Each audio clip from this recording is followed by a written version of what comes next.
ನಮಸ್ಕಾರ. Big travel ಸಹಯೋಗದ ಗುಡಿಯ ನೋಡಿರಣ್ಣ ಕಾರ್ಯಕ್ರಮಕ್ಕೆ ಸ್ವಾಗತ. ಈ ವಾರ ಗುಡಿಯ ಅರಸಿ ನಾವು ಪಯಣವನ್ನ ಬೆಳೆಸ್ತಾ ಇರುವಂತದ್ದು ಆದಿಚುಂಚನಗಿರಿಗೆ. ಕಳೆದ ವಾರ ಆದಿಚುಂಚನಗಿರಿಯ ಪಂಚಲಿಂಗ ದರ್ಶನ ಮಾಡಿದ್ವಿ. ಈ ವಾರ ಕ್ಷೇತ್ರ ಪಾಲಕನಾದ ಭೈರವೇಶ್ವರನ ದರ್ಶನ.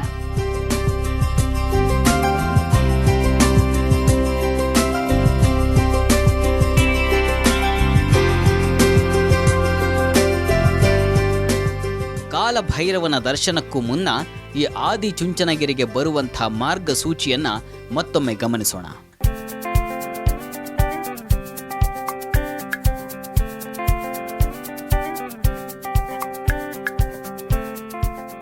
ಈ ಆದಿಚುಂಚನಗಿರಿ ಕ್ಷೇತ್ರಕ್ಕೆ ನೀವು ಬರೋದಾದ್ರೆ ಬೆಂಗಳೂರಿನಿಂದ ಹಾಸನ ಮಾರ್ಗವಾಗಿ ಹೋಗುವ ಬಸ್ಸುಗಳನ್ನು ಹತ್ತಬೇಕು.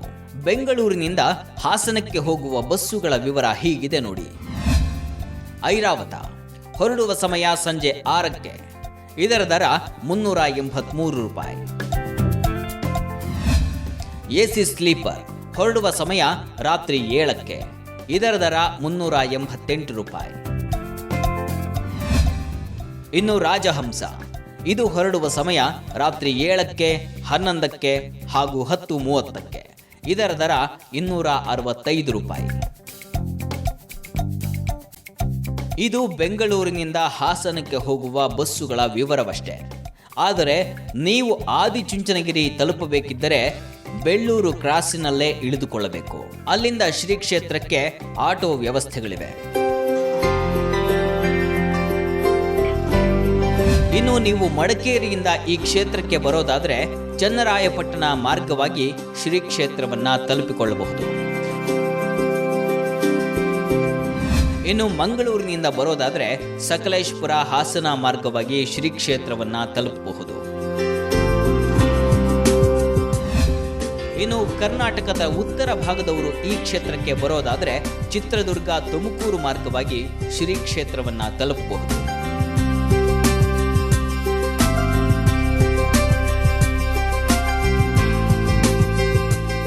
ಇನ್ನು ಇಲ್ಲಿಗೆ ಬಂದಂಥ ಯಾತ್ರಿಕರಿಗೆ ಉಳಿದುಕೊಳ್ಳಲಿಕ್ಕೆ ಮಠದಲ್ಲೇ ರೂಮ್ಗಳ ವ್ಯವಸ್ಥೆಯನ್ನ ಕಲ್ಪಿಸಿದ್ದಾರೆ.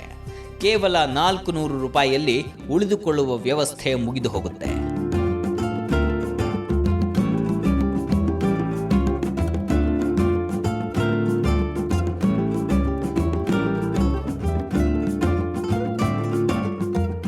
ಕಳೆದ ವಾರ ನಾವು ಈ ಆದಿಚುಂಚನಗಿರಿ ಕ್ಷೇತ್ರದಲ್ಲಿ ಪಂಚಲಿಂಗ ದರ್ಶನವನ್ನ ಮಾಡಿದ್ವಿ.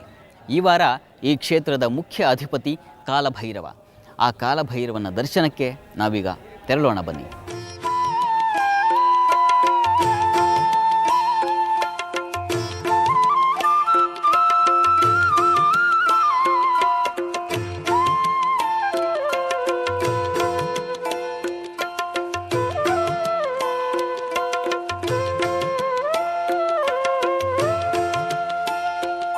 ದಿವಂಗತ ಶ್ರೀಗಳಾದ ಬಾಲಗಂಗಾಧರನಾಥ ಸ್ವಾಮಿಗಳ ಭವ್ಯ ಕನಸು ಈ ಕ್ಷೇತ್ರ. ತುಂಬ ಶ್ರದ್ಧೆಯಿಂದ ಶ್ರಮದಿಂದ ಈ ಕ್ಷೇತ್ರವನ್ನು ನಿರ್ಮಿಸಿ ಭೈರವನನ್ನು ಸ್ಥಾಪಿಸಿದ್ದರು.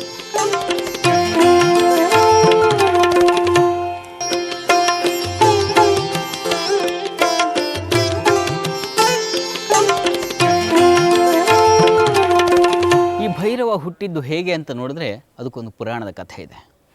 ನಮ್ಮೆಲ್ಲರಿಗೂ ಅಮೃತ ಮಂಥನದ ಕಥೆ ಗೊತ್ತಿದೆ. ಆ ಸಂದರ್ಭದಲ್ಲಿ ವಿಷ್ಣು ಮೋಹಿನಿಯ ಅವತಾರವನ್ನು ತಾಳಿದ್ದ. ಆಗ ಆ ಮೋಹಿನಿಯನ್ನು ಕಂಡು ಪರಶಿವ ಮೋಹಿತನಾದನಂತೆ. ಆ ಸಂದರ್ಭದಲ್ಲಿ ಮೋಹಿನಿಗೆ ಗರ್ಭ ಧರಿಸಿದಳು. ಆ ಗರ್ಭ ನವಮಾಸ ತುಂಬಿ ಹೊರಬರದೆ ಅಕಾಲದಲ್ಲಿ ಒಂದು ಮಗುವಿಗೆ ಜನ್ಮ ಕೊಟ್ಟು ಬಿಟ್ಟಳು ಮೋಹಿನಿ. ಹಾಗಾಗಿ ಅಕಾಲದಲ್ಲಿ ಪ್ರಸವವಾದ ಮಗುವೇ ಅಕಾಲ ಭೈರವ ಅಂತಾಯಿತು. ಅಕಾಲ ಭೈರವವೇ ಕಾಲಭೈರವ ಅಂತ ಹೆಸರುವಾಸಿಯಾಯಿತು. ಆ ಕಾಲಭೈರವ ಇಂದು ಇಲ್ಲಿ ನೆಲೆ ನಿಂತಿದ್ದಾನೆ. ಆ ಭೈರವನ ದರ್ಶನಕ್ಕೆ ಹೋಗೋಣ ಬನ್ನಿ.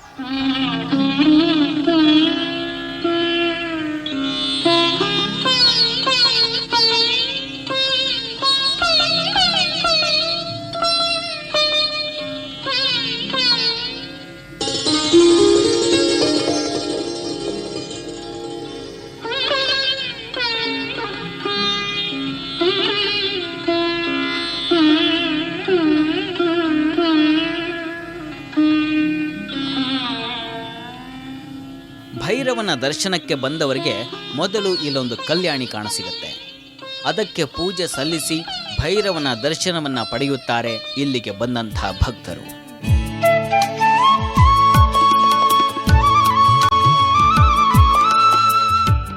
ಇದನ್ನು ಬಿಂದು ಸರೋವರ ಅಂತ ಕರೀತಾರೆ. ಈ ಕ್ಷೇತ್ರದಲ್ಲಿ ಈ ಸರೋವರ ಅತ್ಯಂತ ಪ್ರಾಮುಖ್ಯತೆಯನ್ನು ಹೊಂದಿದೆ. ಕಾರಣ ಶಿವನ ಜಟೆಯಿಂದ ಗಂಗೆಯ ಬಿಂದುವೊಂದು ಈ ಜಾಗದಲ್ಲಿ ಬಿತ್ತಂತೆ. ಈ ಜಾಗದಲ್ಲಿ ಬಿದ್ದ ಕಾರಣವೇ ಇದನ್ನು ಬಿಂದು ಸರೋವರ ಅಂತ ಕರೆದರು. ಬಂದಂಥ ಭಕ್ತಾದಿಗಳು ಈ ಜಾಗದಲ್ಲಿ ಈ ಜಲದಲ್ಲಿ ಮಿಂದು ಅವರ ಪಾಪಗಳನ್ನು ತೊಳೆದುಕೊಳ್ತಾರೆ.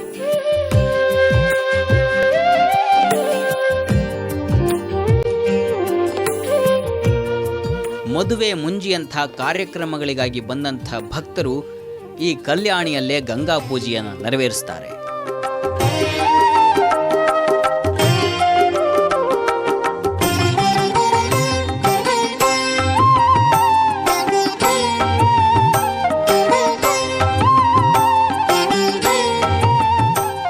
ತುಂಬ ಅದೆಲ್ಲ ಒಳ್ಳೆ ಹಿಂದಿನ ಕಾಲದಿಂದ ಪ್ರಸಿದ್ಧಿ ಹೊಂದಿದ ಸ್ಥಳಗಳು. ತುಂಬ ಚೆನ್ನಾಗಿ ಮಾಡಿದ್ದಾರೆ. ಸ್ವಾಮೀಜಿ ನಿರ್ಮಲಾನಂದ ಸ್ವಾಮೀಜಿ ಈಗಿರೋರು ಅವರು ತುಂಬ ಪರವಾಗಿಲ್ಲ, ಚೆನ್ನಾಗಿ ನಡೆಸ್ಕೊಡ್ತಾ ಇದ್ದಾರೆ. ಎಲ್ಲ ನಮ್ಮ ಮಠಗಳನ್ನ ತುಂಬ ಇಂಪ್ರೂವ್ಮೆಂಟ್ ಮಾಡಿದ್ದಾರೆ. ಅವರು ಬೇರೆ ಬೇರೆ ಬ್ರಾಂಚ್ಗಳಲ್ಲಿ ತುಂಬ ಪ್ರಸಿದ್ಧಿ ಹೊಂದಿದೆ.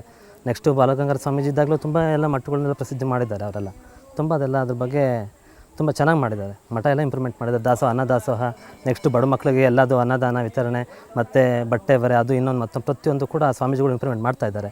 ಇವತ್ತು ಕೂಡ ತುಂಬ ಮಠ ಪರವಾಗಿಲ್ಲ, ಇವಾಗ ಪ್ರಸಿದ್ಧಿ ಹೊಂದ್ತಾ ಇದೆ, ಪರವಾಗಿಲ್ಲ.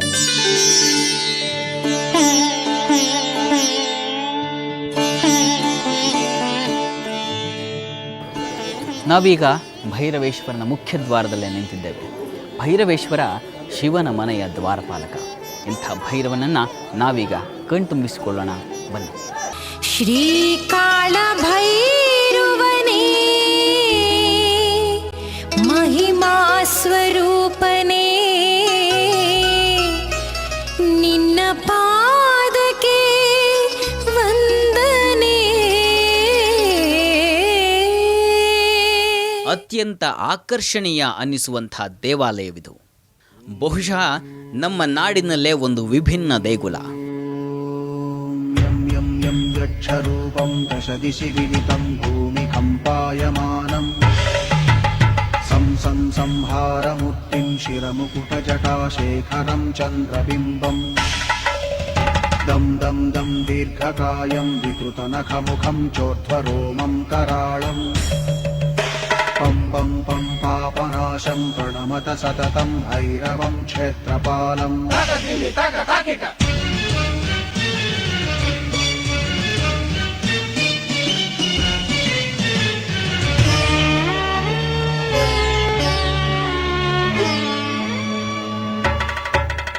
ರಂ ರಂ ರಂ ರಕ್ತವರ್ಣಂ ಕಟಿಕಟಿತತನುಂ ತೀಕ್ಷ್ಣದಂಷ್ಟ್ರಾಕರಾಳಂ ಘಂ ಘಂ ಘಂ ಘೋಷ ಘೋಷಂ ಖ ಖ ಖ ಖಟಿತಂ ಖಜ್ಜರಂ ಘೋರನಾದಂ. ನೀವೀಗೇನು ನೋಡ್ತಾ ಇದ್ದೀರಿ ಭೈರವ ವಿಗ್ರಹವನ್ನು ಪ್ರದಕ್ಷಿಣೆ ಮಾಡ್ತಾ ನಾವು ಸಾಕ್ತಾ ಇದ್ದರೆ ಅಂಥ 64 ವಿಗ್ರಹಗಳನ್ನು ನಾವಿಲ್ಲಿ ಕಾಣ್ತೀವಿ. ಮುಖ್ಯವಾಗಿ ಇಲ್ಲಿ ನಾವು ಪ್ರದಕ್ಷಿಣೆಯಲ್ಲಿ ಪಾಲ್ಗೊಳ್ತಾ ನಮಗೆ ಮೊಟ್ಟ ಮೊದಲಿಗೆ ಸಿಗುವಂಥ ದೈವ ಅಂದರೆ ಮಹಾಗಣಪತಿ.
ನಾವೀಗ ಕಾಲಭೈರವನ ಅಭಿಮುಖದಲ್ಲೇ ಇದ್ದೇವೆ. ಆ ಭೈರವೇಶ್ವರನಿಗೆ ಈಗ ವಿಶೇಷ ರೀತಿಯಲ್ಲಿ ಅಭಿಷೇಕಾದಿಗಳು ನೆರವೇರುತ್ತೆ. ಆ ವೈಭವದ ದೃಶ್ಯಗಳನ್ನು ನೋಡ್ತಾ ಮನಸ್ಸನ್ನು ತುಂಬಿಕೊಳ್ಳೋಣ. ನಮೋ ಭಗವತೆ ರುದ್ರಾಯ ನಮಸ್ತೆ ರುದ್ರಮನ್ಯವ ಉತೋತ ಇಷವೇ ನಮಃ ನಮಸ್ತೆ ಅಸ್ತು ಧನ್ವನೆ ಬಾಹುಭ್ಯಾಮುತತೆ ನಮಃ ಯಾತ ಇಷ ಶಿವತಮಾ ಶಿವಂ ಬಭೂವತೆ ಧನುಃ